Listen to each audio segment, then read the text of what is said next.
Paris est à vous. Métier d'art, métier de luxe. Olivier Passot, bonjour. Bonjour. Vous êtes le dirigeant de Revol, numéro 1 français de la porcelaine culinaire. Vous vous installez pendant 3 jours, vous êtes en ce moment à Paris, à MIFEXPO, le salon des produits et innovations Made in France. C'est juste à côté de nos studios, c'est porte de Versailles à Paris, parce que sinon vous êtes plutôt basé dans la Drôme. Revol, on vous connaît un tout petit peu sur BFM Business, parce que vous avez eu un award de la saga familiale il y a 1 ou 2 ans. Si on fait les présentations, c'est une entreprise familiale depuis 11 générations. 1789 qui se sont même transformés en 1768 cette année, puisqu'on a on a voulu créer un livre pour retracer nos 225 ans d'histoire, et en le faisant, on a découvert qu'en finalement on était né 21 ans plus tôt que ce qu'on croyait. Donc on a officialisé cette année avec les salariés de l'entreprise notre naissance exacte en 1768. Enfin, on n'est plus à une vingtaine d'années près à ce niveau-là. En tout cas, vous en avez pris la tête, Olivier Passot, en 2007. Je disais numéro 1 français de la porcelaine culinaire. C'est quoi la porcelaine culinaire ? La porcelaine culinaire, c'est une porcelaine un petit peu particulière, qui change de la porcelaine traditionnelle qu'on connaît, qui est plus une porcelaine de la table, qui s'offre en général pour les mariages. Nous, c'est une porcelaine qui sert aussi à cuire et à présenter jusque sur la table. Donc voilà, c'est une porcelaine qui a des caractéristiques techniques qui lui permettent de supporter la chaleur d'un four, mais aussi aujourd'hui maintenant de l'induction et pourquoi pas du gaz. Et justement, on va en parler dans un instant, parce qu'il faut être pointu là-dessus pour pouvoir réaliser ces porcelaines. D'ailleurs, vous êtes le seul porcelainier français, et peut-être même l'un des rares dans le monde, à fabriquer vous-même votre pâte. Qu'est-ce qu'on appelle la pâte ? La pâte, c'est un mélange de différents matériaux qui sont essentiellement du kaolin. Pour nous, il vient de Nouvelle-Zélande, puisqu'on va rechercher une certaine blancheur, du feldspath, de l'argile et de la silice. Et on mélange tout ça avec de l'eau dans des gros broyeurs. Ça dure plusieurs heures, une dizaine d'heures, et on obtient une pâte. Voilà, pâte qu'on met en œuvre dans l'usine et qu'on façonne selon différentes techniques. D'accord. Et toujours les mêmes quantités ? Comment ça se passe ? C'est toujours le même mélange pour tous les produits ? Non, on a différentes pâtes justement.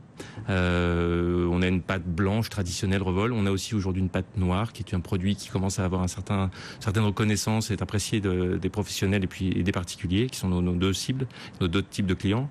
Et on a lancé récemment une pâte grise. Voilà, donc ces 3 pâtes-là ont évidemment des compositions différentes. Voilà. Alors c'est quoi le savoir-faire du porcelainier ? Il commence là ? Il commence au choix déjà des matières premières ? Il commence là, oui. Il commence au moment où il détermine quel est son matériau, quelles sont les propriétés de son produit, quels aspects techniques il souhaite lui donner. Ça, c'est un premier aspect. Évidemment, le second aspect qui est très important, c'est le positionnement par l'offre, c'est-à-dire le produit lui-même. Qu'est-ce que j'offre à mes clients ?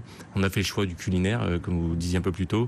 C'est un choix, c'est un parti pris que l'on a fait et qui influence notre offre, notre design et notre réflexion au quotidien. Alors, on va y venir sur le design, mais vous le disiez, cette fameuse pâte, ces mélanges que vous créez pour Revol, elles ont des performances très particulières. Ça doit résister à tout, finalement, aux très hautes températures, à la diffusion de la chaleur, ça passe au four, au micro-ondes, au lave-vaisselle, au congélateur.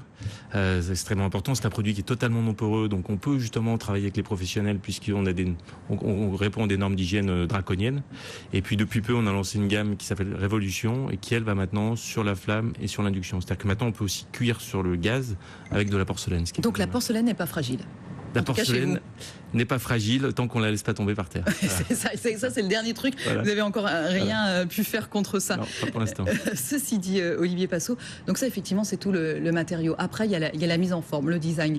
Et vous êtes revenu sur le devant de la scène en tant qu'entreprise Revol, le devant de la scène française, grâce à vos fameux gobelets froissés. Si je dis ça, là tout de suite les gens vont se dire ah mais oui je vois, c'est eux qui ont fait les premiers gobelets froissés.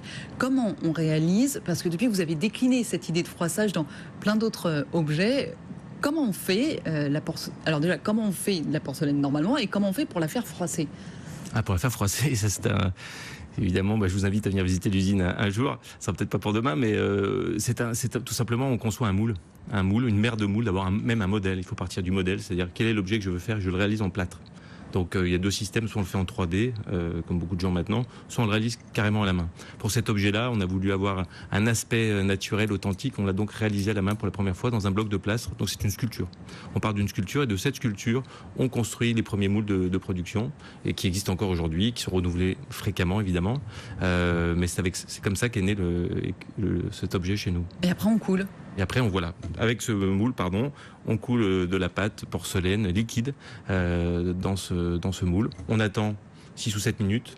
On revide l'excédent de pâte, puisqu'il y a une partie de la pâte qui a commencé à coaguler, entre guillemets, le long de la paroi du plâtre, du moule en plâtre.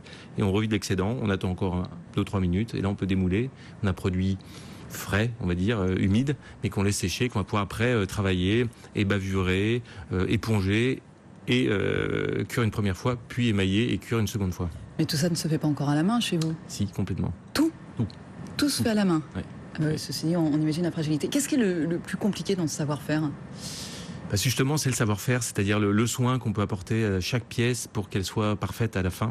On travaille un peu à l'aveugle, c'est-à-dire qu'au moment où un opérateur hérite d'une des pièces, il a son action à mener sur le produit. Il ne sait pas quelle sera à la fin. Donc, à chacun d'entre eux, pendant les 10 opérations que prenne la production de cet objet, d'avoir le plus grand soin, le plus grande attention, avec le plus grande maîtrise technique, évidemment. Une dizaine d'opérations rien que pour cet objet. Il y a combien de métiers différents d'ailleurs chez vous? On peut dire qu'il y a 3 grands métiers principaux. Le calibrage, le coulage traditionnel, technique avec laquelle on fabrique le gobelet froissé, et le coulage sous pression, qui sert plus à faire des plats à four et des assiettes. Allez, on va terminer là-dessus. Olivier Passot, pour ceux qui vous ne connaîtraient pas, ils peuvent donc vous voir au salon MIF Expo jusqu'à dimanche soir, porte de Versailles, parce qu'effectivement, au départ, vous adressiez surtout aux restaurateurs, aux professionnels, et désormais, on vous trouve partout. Désormais, vous nous trouvez presque partout. En tout cas, dans toutes les bonnes boutiques, comme on dit. Dans toutes les bonnes boutiques, on peut dire exactement. Et puis sur pas mal de tables, c'est vrai. Olivier Passot, dirigeant de Revol, numéro 1 français de la porcelainerie culinaire. Merci beaucoup à vous. Merci à vous. Allez, justement, de couvert avec Emmanuel Rubin.